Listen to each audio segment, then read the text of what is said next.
Bonjour, on commence les cours de première bac sciences expérimentales avec la première unité sur la géodynamique externe de la Terre. Dans cette unité, on va voir 3 chapitres. Le premier chapitre donnera sur la réalisation de la carte paléogéographique d'un ancien bassin sédimentaire. Le deuxième chapitre sur la stratigraphie et les subdivisions du temps géologique. Et le troisième sur la reconstitution de l'histoire géologique d'une région donnée. Et on finira pour chaque chapitre avec des exercices d'application et la réalisation des graphes se fera en temps réel dans les vidéos afin de mieux maîtriser la technique.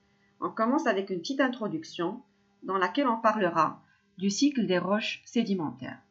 Chaque roche sédimentaire était en premier temps une roche-mère qui a subi des conditions ayant provoqué son altération, ce qui l'a rendu vulnérable à l'érosion, et les particules issues de l'érosion vont soit s'accumuler sur place pour participer à la formation du sol, soit elles vont être transportées par le processus de transport selon leur taille, leur poids, la force du courant, et vont finir par se déposer dans différents milieux sédimentaires.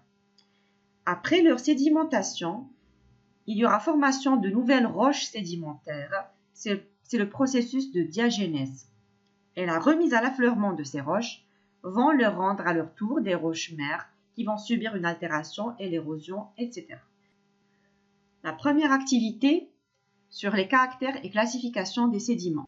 Pour classifier les sédiments, la première chose à faire, c'est de les classifier selon leur taille, c'est-à-dire selon leur diamètre en millimètres. Donc, comme on voit sur le tableau, on a donc différents types de sédiments qui ont différents diamètres. Les plus grands sédiments qui ont un diamètre supérieur à 256, ce sont les blocs. Les sédiments plus petits qui ont une taille comprise entre 64 et 256, ce sont les galets, etc.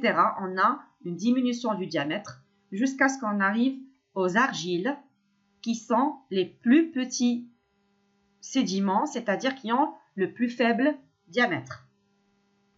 Premièrement, c'est quoi un sédiment? Un sédiment, c'est un dépôt meuble qui est laissé par les eaux, le vent et autres agents de transport. Il se compose de plusieurs particules qui ont des tailles différentes et bien sûr, elles sont issues de l'érosion de la roche-mère. Donc, comme on a vu, selon le diamètre des sédiments, on distingue 6 types de sédiments: les blocs, les galets, les graviers, les sables, les limons et les argiles. Maintenant, on va voir les caractères des sédiments selon leur milieu de dépôt. On commence par le milieu fluviatile, c'est-à-dire un fleuve par exemple. On a sur le document ici un schéma du fleuve. Ça c'est l'amont et ça c'est l'aval. On constate sur notre document que les sédiments fluviatiles se caractérisent par leurs différentes tailles. Premièrement, on voit ici des sédiments de grande taille, puis des sédiments plus petits et enfin des sédiments de faible diamètre.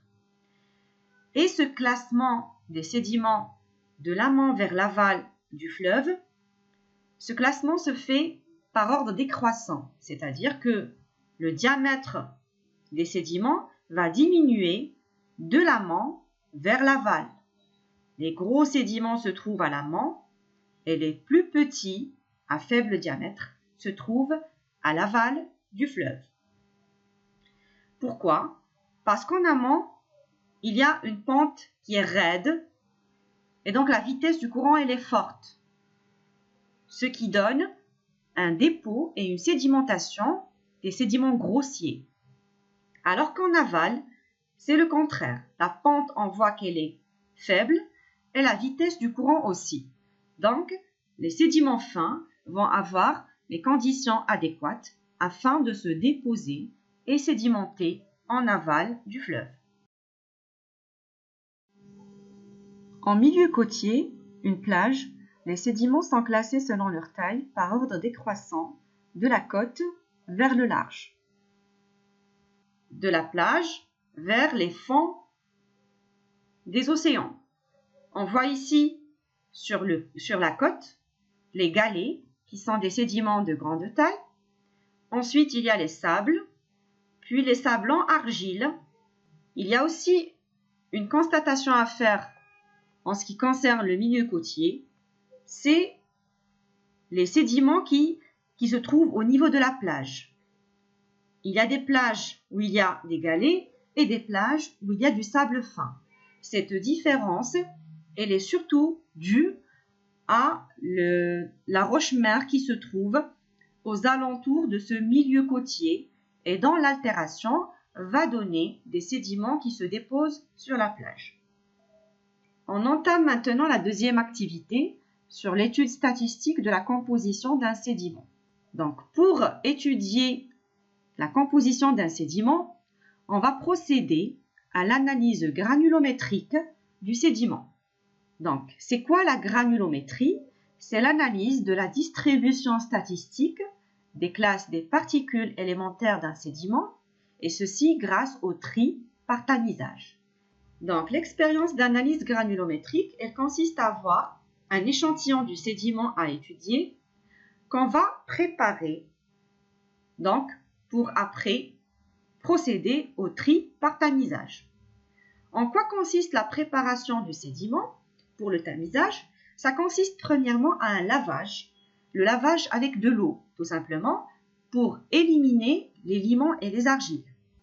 En deuxième lieu, on va faire un traitement à l'acide chlorhydrique, ce qui va éliminer le calcaire, puis un traitement à l'eau oxygénée, qui élimine la matière organique, et après cela, on va sécher notre sédiment à l'étuve à 110 degrés C, afin d'éliminer toute trace d'eau qui peut altérer nos résultats quand on va peser le sédiment pour analyser le poids des particules.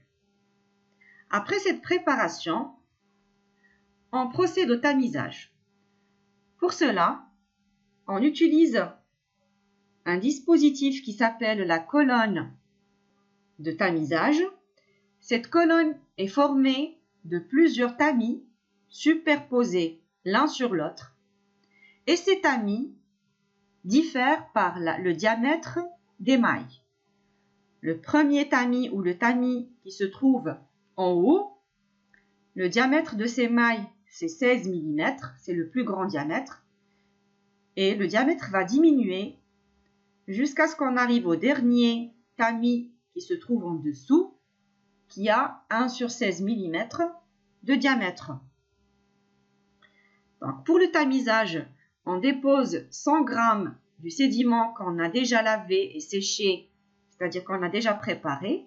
On le dépose sur le tamis supérieur et on va procéder à l'agitation de la colonne de tamisage par secouement. Après cette agitation, on va avoir des refus et des passants. Le refus, c'est ce qui reste dans chaque tamis, et le passant, c'est tout ce qui passe à travers le même tamis. Après avoir obtenu tous les refus, on va peser et saisir les résultats. Donc, après avoir pesé tous les refus qu'on a obtenus dans les différents tamis, on va saisir nos résultats dans un tableau comme celui-là. On prend par exemple ces particules qui ont un diamètre compris entre 8 et 16 mm. Où va-t-on trouver ces particules? Dans quel tamis? Donc regardez bien. C'est ce deuxième tamis qui va contenir les particules qui ont un diamètre entre 8 et 16. Pourquoi? Parce que le diamètre de ces mailles, il est de 8 mm.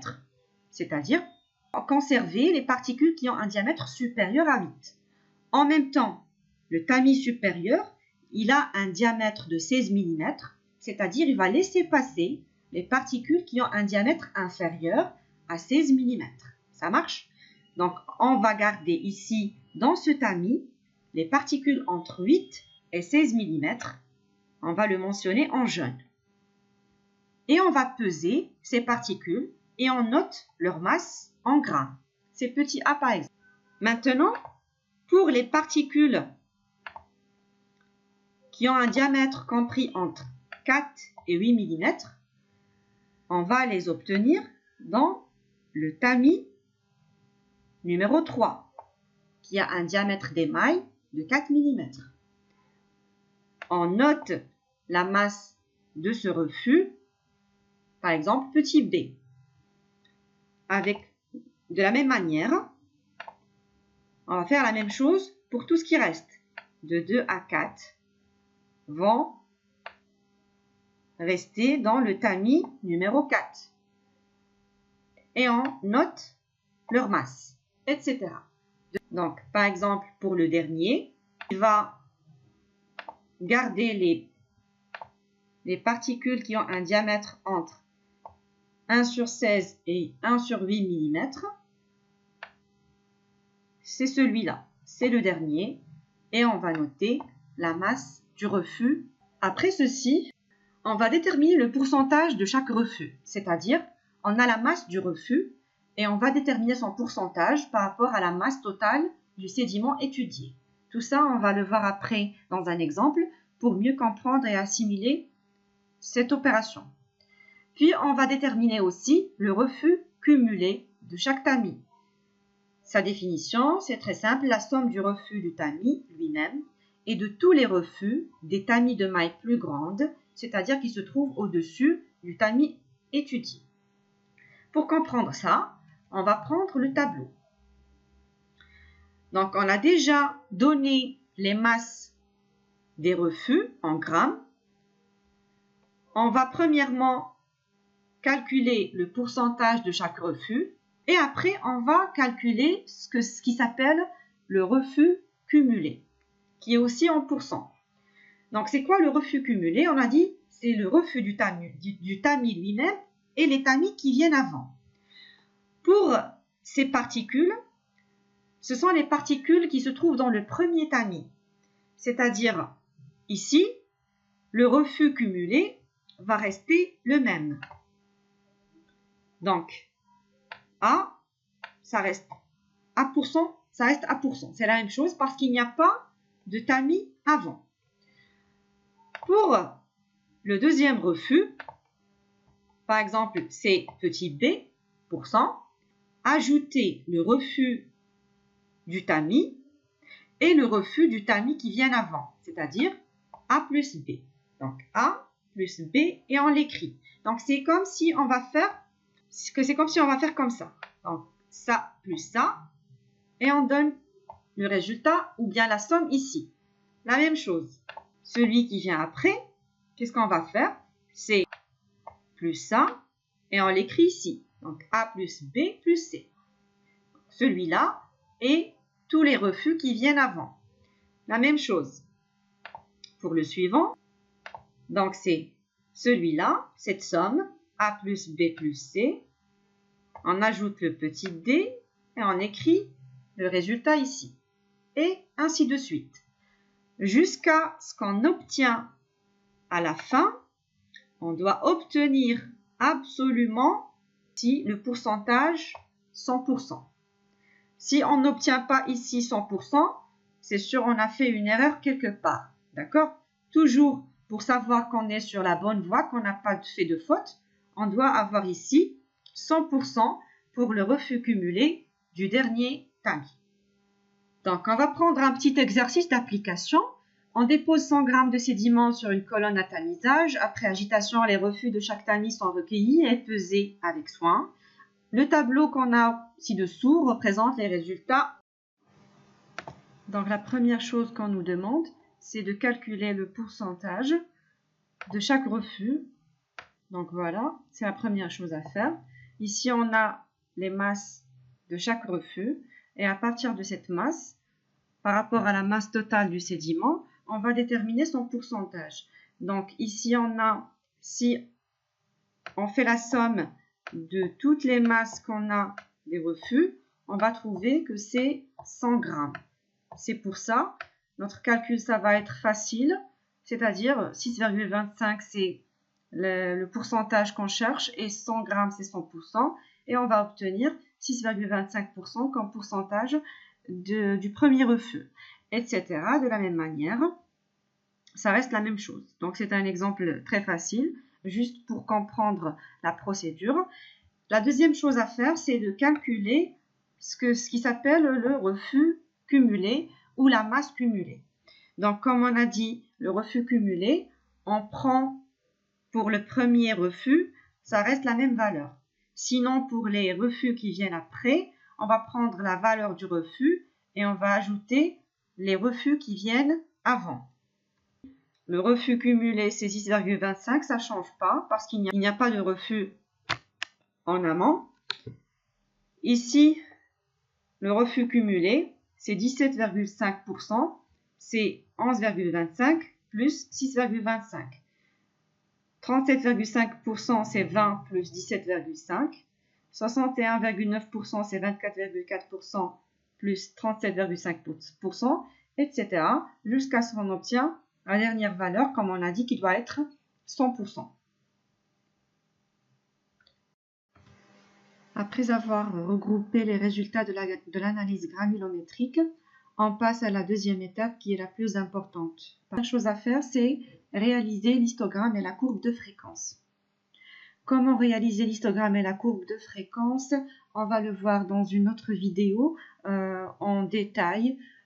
Maintenant, on va juste donner un petit aperçu sur l'analyse de la courbe de fréquence. Donc, après avoir obtenu une courbe de fréquence, ce qu'on doit savoir, c'est que pour réaliser un histogramme et une courbe de fréquence, on va mettre sur l'axe des ordonnées le pourcentage des refus et sur l'axe des abscisses le diamètre. Et on obtient un histogramme qui est composé de colonnes. Après avoir pris donc ici les points, les médianes de chaque colonne, on va relier ces points et on va obtenir la courbe de fréquence. Donc maintenant, quand on obtient notre courbe de fréquence, on peut en faire sortir une information très importante sur l'homogénéité du sédiment étudié. Donc, on voit que ici on a deux types de courbes. Une courbe qui s'appelle la courbe unimodale. Pourquoi elle s'appelle unimodale? Parce qu'elle a un seul maximum, c'est-à-dire une seule valeur maximale. Elle a un seul sommet, si on veut dire. Par contre, la courbe bimodale, elle a ici deux maxima, c'est-à-dire deux valeurs maximales. Pour la plurimodale, elle aura plusieurs maxima, c'est-à-dire plus de deux maxima. Donc, si on obtient une courbe unimodale, ce qu'on peut conclure, c'est que notre sédiment, il est homogène. Et quand on obtient une courbe bimodale ou plurimodale, on conclut que notre sédiment, il est hétérogène. Donc, homogène ou hétérogène veut dire que le sédiment, il est soit composé d'un seul type de particules qui ont un diamètre commun, ou bien il est formé de particules de différents diamètres. C'est ce qui donne l'homogénéité ou l'hétérogénéité d'un sédiment. Et on va traiter ceci en détail dans une autre vidéo pour ne pas avoir une vidéo trop longue. Après avoir réalisé l'histogramme et la courbe de fréquence, on réalise un autre graphique pour l'exploitation des résultats de l'analyse granulométrique qui est la courbe cumulative. Comment la réaliser? On le fera dans une autre vidéo aussi, mais l'essentiel, c'est qu'on doit mettre sur l'axe des ordonnées les refus cumulés et sur l'axe des abscisses le diamètre des particules. On obtient des petits rectangles et on prend maintenant ces points-là.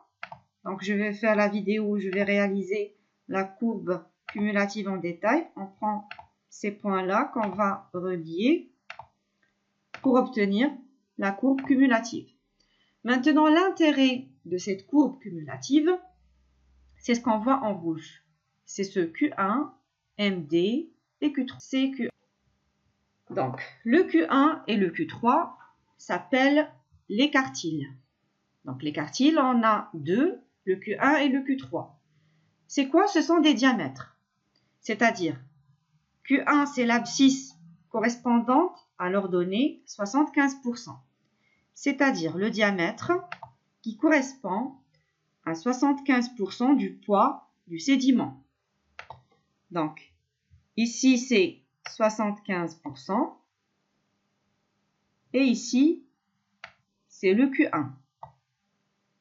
C'est le 1 sur 4. Pour le Q3, c'est l'abscisse correspondante à l'ordonnée 25%. Voilà le 25%. Et ici, c'est le diamètre correspondant au quartile Q3. Puis la médiane, c'est 50% du poids du sédiment. On prend l'ordonnée 50% et on prend l'abscisse qui correspond à cette ordonnée de 50% pour avoir la valeur de la médiane. Pourquoi on détermine les quartiles à la médiane? C'est pour déterminer ou bien pour calculer l'indice de classement de Trask S0 qu'on calcule selon la formule S0 égale la racine de Q3 sur Q1.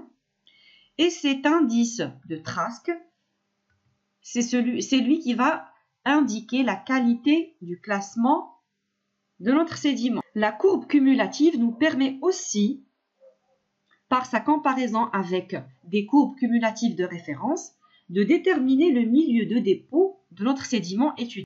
Donc, dans une prochaine séquence, on enchaînera avec les différentes activités qui nous restent dans ce chapitre, l'étude morphoscopique du sédiment, la dynamique de transport et les conditions de sédimentation dans les différents milieux sédimentaires.